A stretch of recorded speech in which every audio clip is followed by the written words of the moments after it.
je vais aujourd'hui vous parler de la gamme de produits PC fanless industriels de Factory System, des produits qui sont donc ultra compacts comparés à des PC plutôt rackables ou shoebox.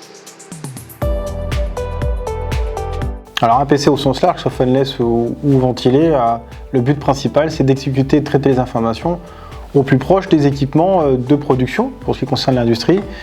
Quand on parle d'au plus proche, on parle de périphérie, et périphérie signifie edge en anglais, d'où le fait qu'on parle d'edge computing très souvent. Et l'edge computing, c'est important de bien comprendre qu'il n'est absolument pas opposé au cloud computing, comme on pourrait parfois le penser. Donc l'edge computing, c'est vraiment le traitement localisé qui apporte des avantages en termes de latence, des aspects de sécurité, notamment avec des fonctionnalités comme le TPM, le Secure Boot et le BitLocker qui sont beaucoup demandés aujourd'hui dans les contextes qu'on peut connaître de cybersécurité. A l'inverse, le cloud computing va plutôt venir analyser des données d'état machine, de fonctionnement, d'analyse de rendement, mais absolument pas de données issues de la production, des données sensibles par exemple.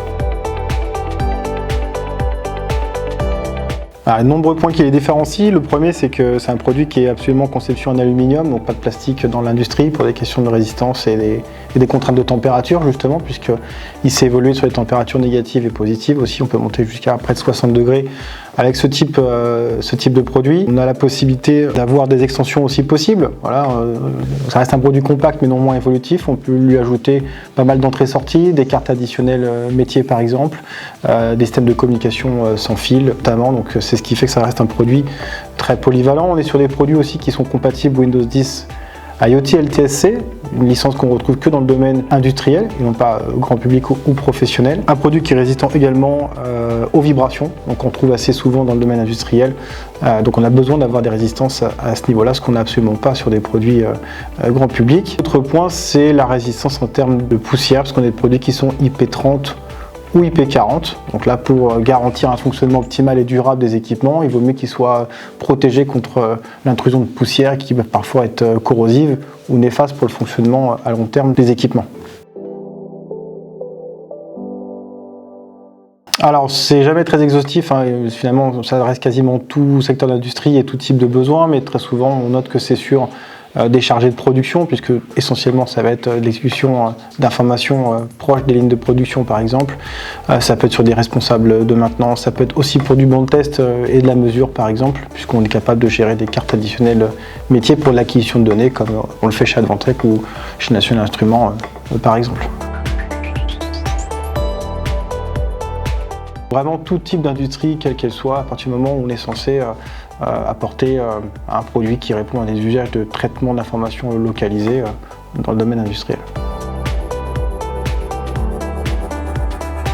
Alors le PC fanless il se distingue surtout sur sa robustesse, puisque c'est un produit qui est par conception sans éléments en mouvement, puisqu'on n'a pas de ventilation au niveau de l'alimentation, ce qu'on retrouve sur un PC rackable ou shoebox par exemple. On n'a pas d'alimentation interne, elle est toujours externe, et c'est souvent des sources de panne. Dans les deux cas. D'ailleurs, les premières pannes que l'on rencontre, c'est des éléments qui sont en mouvement, que ce soit un disque mécanique ou de l'alimentation. Très souvent maintenant, sur des projets avec du PC fanless, on est sur des SSD au niveau stockage, donc sans partie en mouvement, et c'est ce qui fait qu'en fait, on a un gain réel en termes de fiabilité dans le temps. Alors oui, un coup de cœur, ça va être le produit phare de Factory System depuis quelques temps maintenant, qui a fait ses preuves et qui fait le consensus chez pas mal de nos clients. Pourquoi ? Parce que c'est un produit qui est absolument ultra modulaire. Et donc quels que soient les usages, en fait, on trouve toujours une solution à partir de cette machine-là pour répondre à l'ensemble des besoins et des contraintes, puisqu'on a un produit qui va nous permettre d'ajouter par exemple un emplacement mécanique pour ajouter des cartes additionnelles métiers par exemple, pour de la communication industrielle ou pour l'acquisition de données. On va être capable de rajouter des modules sur la partie ici latérale pour la partie communication filaire ou sans fil par exemple, donc du réseau LAN ou du Wi-Fi par exemple. Et sur la face avant, on peut également étendre des extensions de type vidéo, rajouter des ports vidéo par exemple, déporter un bouton d'allumage d'extinction. Ça c'est beaucoup demandé chez les fabricants de machines. C'est précisément ce qu'on propose à beaucoup de nos clients. Donc ça c'est vraiment le best-seller Factory System.